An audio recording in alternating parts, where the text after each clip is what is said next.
si on est arrivé à un poste de dirigeant, c'est qu'on a des traits de personnalité qui sont assez affirmés, qui vous ont porté là où vous êtes, mais qui à un moment peuvent devenir contre-productifs parce que le poste a changé, parce que l'environnement a changé, etc. Vous avez des traits de personnalité qui sont très utiles quand vous êtes second et qui sont plus utiles du tout quand vous êtes premier.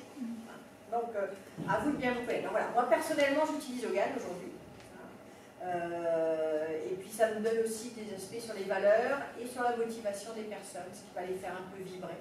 Quand je suis là, il n'y a pas longtemps, je viens de faire toute une étude sur les facteurs de succès dans un job. Et je suis allée chercher les périodes de flow, les moments où les gens étaient vraiment super heureux dans leur job, ce qui les faisait vraiment vibrer.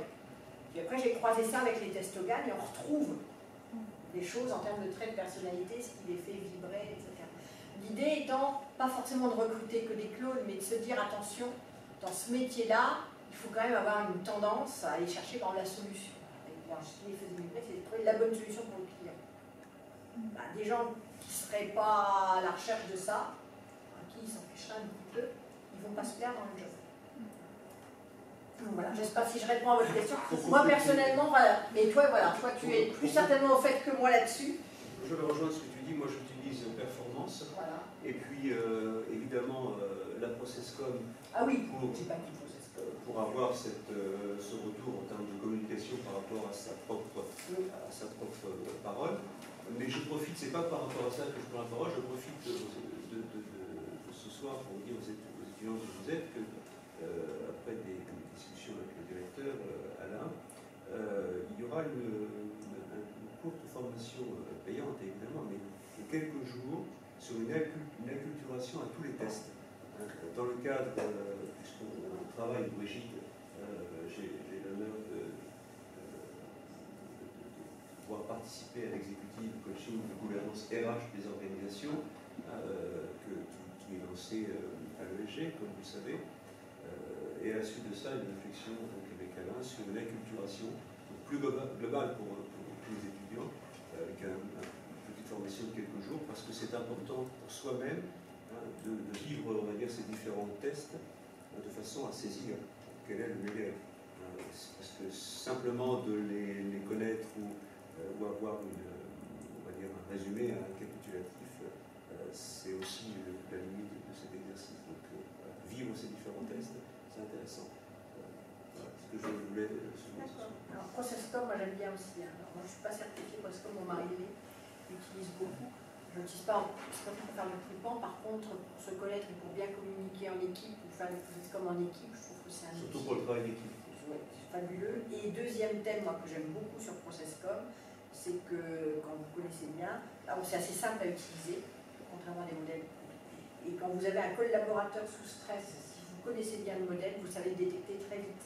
Et dans le monde d'aujourd'hui, savoir détecter qu'on a un collaborateur sous stress qui est en train d'en faire trop, qui est en train de faire des erreurs idiotes, etc., vous dites, oups, là, j'arrête, on se pose et on voit avec lui ce qui est en train de se passer. Donc moi, c'est voilà, les deux utilités que je trouve vraiment, c'est le travail en équipe, la communication, la connaissance de soi aussi et de ce que l'on projette, mais c'est aussi savoir détecter si vous avez quelqu'un dans votre équipe qui commence à plus aller bien.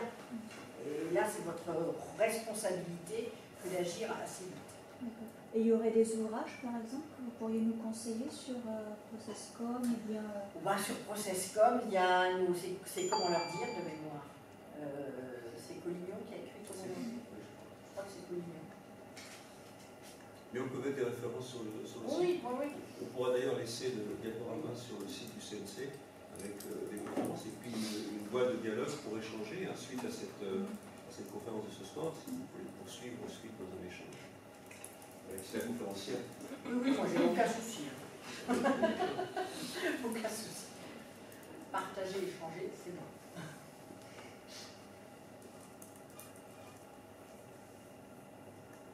Je pense que c'était très clair. Un peu lourd peut-être aussi, mais bon. C'était complet. Après, voilà. Après, on peut aller chercher. Le but, c'est de... Après, voilà, vous pouvez aller faire du picking et chercher, creuser quelque chose d'un ou à l'autre. Moi, j'ai une question. J'apprécie bien professionnels, etc. J'ai envie de dire, comment faire, par exemple, quand on est DRH, quand on prend conscience de l'intérêt d'avoir ce positionnement plus haut, voilà, comment faire quand on est DRH et que finalement, on est cantonné dans un rôle d'exécutant, enfin d'exécutant de comité de direction. Voilà, ça, comment on fait justement pour accéder à ce COMEX, comment on peut faire pour convaincre son DG qui craint peut-être aussi qu'on lui fasse de l'ombre. Enfin, il y a beaucoup de choses en matière de pouvoir et en matière de positionnement qui me paraissent importants comment dire, à réfléchir, voilà, sur lesquels se questionner. Alors, par rapport à ça, d'abord, il faut en avoir vraiment envie, il faut assumer. Moi, je vois aussi des DRH, je ne vais pas être forcément agréable pour mes collègues, mais qui ont une posture de Calimero. C'est-à-dire, c'est les pauvres financiers, c'est mes actionnaires qui m'imposent le plan social, mais moi, machin, etc., etc., etc. Donc, si on veut être à la table de la stratégie et à la table du COMEX, il faut aussi assumer les décisions que l'on prend collectivement et pas aller se réfugier dans c'est les autres qui. C'est vrai que quand j'ai pris le poste de DRH chez Gervais, je savais ce que j'allais avoir à faire. J'ai fait le premier plan social de la boîte et il n'était pas anodin. Mais voilà, donc il faut déjà il faut prendre ses responsabilités. 2, il faut aller sur des terrains auxquels on n'est pas forcément habitué, donc sortir de sa zone de confort. La première fois qu'on se met à piloter la stratégie de balance scorecard, etc., on bosse avant, et puis voilà, on se forme, on essaye, on discute, voilà, on sort de son petit truc un peu tranquille. 3e point, il faut bien connaître les métiers de l'entreprise. C'est-à-dire qu'aujourd'hui, un DRH qui ne serait pas capable de parler business, c'est même pas la peine. Qui ne serait pas capable de parler finance, qui ne saurait pas quels sont les grands indicateurs financiers, comment ils se construisent, etc., c'est pas la peine. Donc si vous voulez avoir votre place dans le COMEX, il faut que vous ayez votre place business dans le COMEX, et pas que DRH. Quand on est à l'équipe de direction en haut, on est là pour piloter l'ensemble de la boîte indépendamment de son métier. On y est là pour son métier, on est là pour le trait de personnalité qu'on peut apporter à l'équipe aussi, voilà, on peut faire des choses d'équipe, c'est ce qu'on me fait, Oden me fait aussi. Mais on est là aussi pour, au global, piloter les résultats de l'ensemble. Si vous n'êtes pas sur cette posture-là de pilotage des résultats de l'ensemble, c'est même pas la peine. N'y allez pas, vous serez malheureux en plus.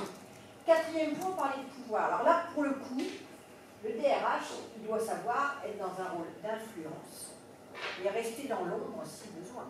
Ça ne faut pas se tromper non plus. C'est pas lui le boss.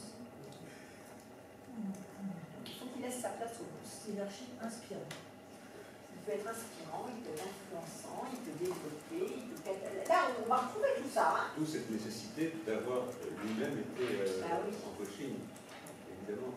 C'est bien.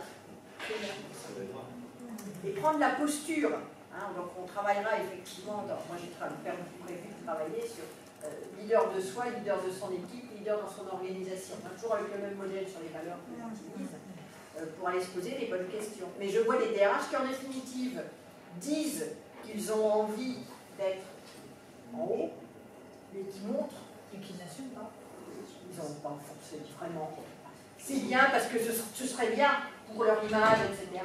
Mais au fond d'eux-mêmes, ils n'en veulent pas, donc ils ne font rien pour. Ça répond à votre question? Oh oui,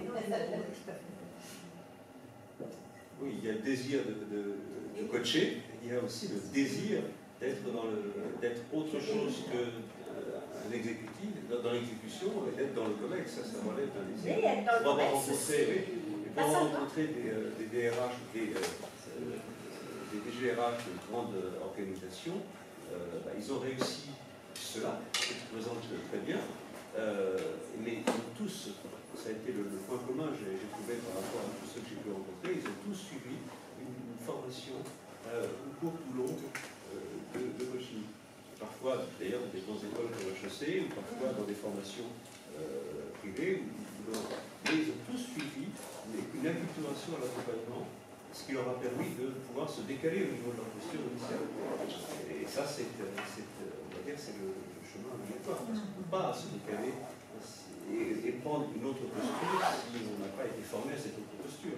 ne peut pas être qu'un discours.